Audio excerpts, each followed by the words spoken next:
later to meet the Caliph because he sees the Caliph's army arrive.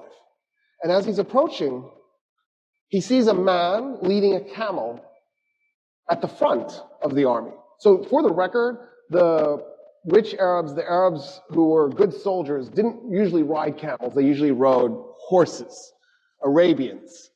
And for those of you who don't know, Arabians are fast and agile, and they have crazy personality. And so they're perfect for warfare. Camels are a little bit clumsy and slow. They serve a purpose in warfare, but you're better off on an Arabian. In any case, the Arab army is being led by a man leading a camel with a man on the camel. So Sophronius, he's got a giant red hat, because he's also a cardinal, right? He's got gold tassels, actual gold, hanging from his hat. He's covered in gold jewelry. He's wearing red robes. He's covered in perfume. He's on a lectica.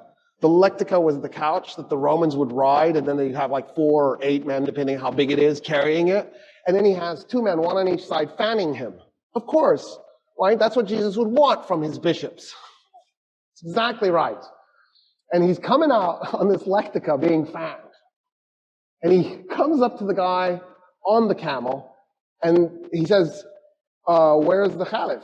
And the guy on the camel does like this. He nods with his head at the guy leading the camel. So Sophronius turns to the guy leading the camel and goes, where's the Caliph? And the guy leading the camel says, I'm the Caliph. And Sophronius goes, dude, you're dressed in rags. The guy's pants were mended multiple times. His shirt was mended multiple times. And he goes, no, I'm the Caliph. And Sophronius goes, you've just conquered Iraq and Syria and all of Palestine minus Jerusalem. How is it you're so poor? And the Caliph goes, well, why would I collect wealth? We're not doing this war because I'm trying to plunder anything. I'm a humble man with humble needs. I just need good meal. And then Sophronius goes, why aren't you riding the camel? And Omar goes, that's my servant on the camel, and we take turns so that neither one of us gets exhausted. At this point, Sophronius is like, oh, what? Who just conquered us? What are these, Marxists? And so Sophronius gets off the lectica because he's shamed off of the thing. And he says, okay, I want to talk to you about our surrendering the city to you. And the Caliph says, I have an idea. Let's walk to the city, and I'll tell you what I was thinking the terms would be. So we'll start there. And Sophronius goes, yes, of course. And as they're walking, Umar ibn al-Khattab says, why don't we do this? All Roman politicians leave Jerusalem. You just go, if you're a politician. So if you're a top bureaucrat, an officer, and you can take anything you can carry. So you can take gold, as long as you can carry it. And Sophronius goes, okay, that's reasonable. That's actually more than reasonable. I just assumed you'd enslave them and take their gold. I don't see how anybody would be mad about that. And then what else? And the Caliph goes, oh no, I was thinking that's it. We don't do anything else. And Sophronius goes, wait a minute, I am really confused. So when us Romans capture a city, we enslave a segment, we plunder the city, probably a little bit too much raping too. We might even burn some of it, just for grins and giggles. And then we declare it to be ours. What about that? And Umar ibn al-Khattab goes, no, we're not going to do any of that. No plundering, no raping, no enslaving. We don't do that stuff. And then Sophronius goes, oh, but you're going to seize property in the city. And the Caliph goes, no, we're not going to take anybody's property. We're going to leave the city exactly like it is. The only thing I want to do is eject the Roman politicians with whatever they can carry. And Sophronius goes, there's nothing to negotiate. Yeah, we surrender the city this instant. I don't understand, actually. They walk into the city. Khalid is one of the men following. Amr ibn al-As. All these guys are on foot. If they've got their horses with them, they're leading their horses by the reins, right? Because the leadership is on foot. There's no way they're going to ride in. They're walking. And this is a holy city to them. Because Jesus is holy to them. Because the Jews were holy to them. And so they see this as a holy city. Sophronius goes,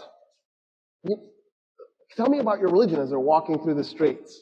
And so Umar ibn al-Khattab starts telling him about Islam.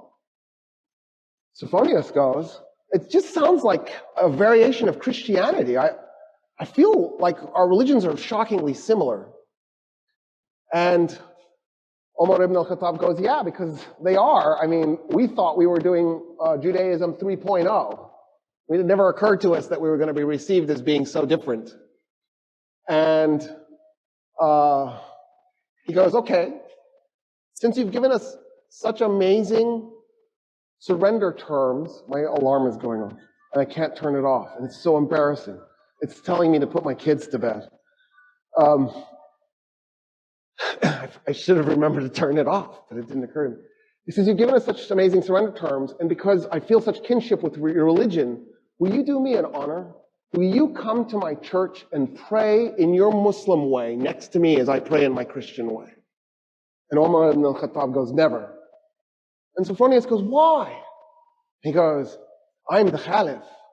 The first place I pray in Jerusalem is going to become a mosque. The Muslims will take it and they will create a place of worship for Muslims, and you will lose it.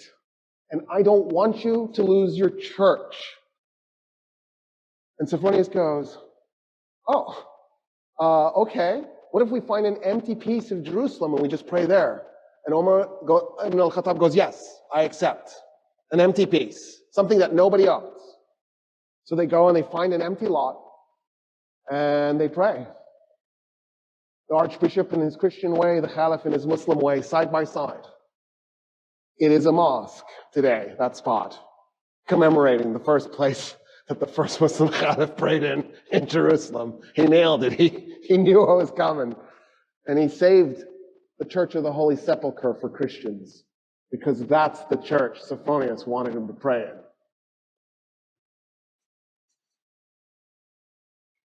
At that point, the Caliph says, I want to see the Temple Mount. And Sophonius goes, why? And the Caliph goes, because it's holy.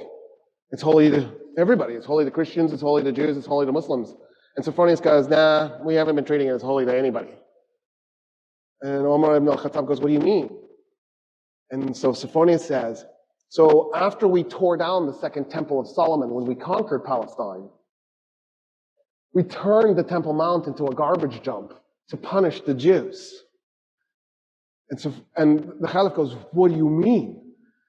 And Sophonius goes, yeah, there's like 500 years of refuse on that thing. It's just a garbage dump. And he goes, show me. They walk up to the Temple Mount, and the Caliph can't believe what he's looking at. He falls on his knees, and he begins clearing the garbage by his hands. His army sees their leader on his knees clearing garbage, and they run up, and they start clearing the garbage themselves. And they clear the garbage off the Temple Mount. The Caliph goes, okay, I want to meet some of the Jews living in Jerusalem. And Sophonius goes, there are no Jews in Jerusalem. And the Caliph goes, what do you mean there's no Jews in Jerusalem? The city is holy to the Jews. How could there be no Jews? And he says, well, us Christians, we pretty much murder them every chance we get. We really hate Jews. In fact, in the war we just did against the Persians, the Jews sided with the Persians. And so we murdered 20,000 Jews in Jerusalem and completely purged the city of its remaining Jewish population. And Umar ibn al-Khattab goes, no, this is wrong. You can't do this. And so he turns to a convert to Islam, a Jewish convert to Islam, and he says, I need you to find me 80 Jewish families that were willing to volunteer to move to Jerusalem so we can reestablish a Jewish presence in this city. And that's how the Muslims conquered Jerusalem. And that's the stuff that's left out of your history books.